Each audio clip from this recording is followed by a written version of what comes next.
निरज भाइ पनि आएन निरज भाइ पनि यसो ऊ पनि रमाइलो पार्टीमै छ हैन मैले स्टिकर लिएर आएको छु यस्तो यस्तो लिएर आएको छु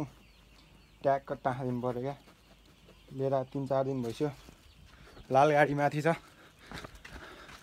ट्यागको टाँसिदिनु पर्यो अब त्यो हो अब लाल गाडीबाट भ्लग बनाउनु पर्ला त्यहाँनिर अब भ्लग बनाउनको लागि मोबाइल पनि गतिलो भएन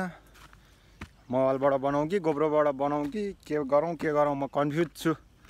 त्यही भएर सामानहरू सेटअप गर्न पनि गोजीमा पैसा नि छैन नो मनी नो हनी त्यही पनि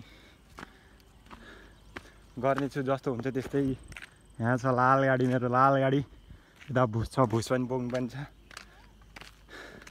अस्ति त यार 50 किलो हुन्थ्यो भुस अहिले त 100 कति 100 किलो भन्दा नि बढी छ अरे भने यहाँ त्यही हो यहाँ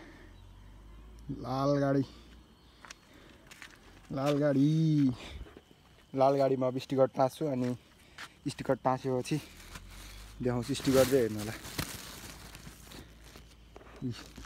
एउटा छ मोटर हेड इङ्ल्यान्ड एउटा छ भइगयो यो बिलोङको छ यहाँ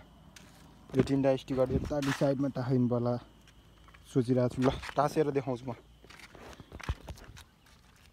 ल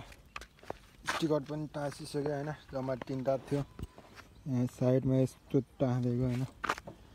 साइडमा दामी देखेको छ यहाँनिर ट्याक्क हेर्दैन यहाँ पारा यतापट्टि यहाँ टाँस्दा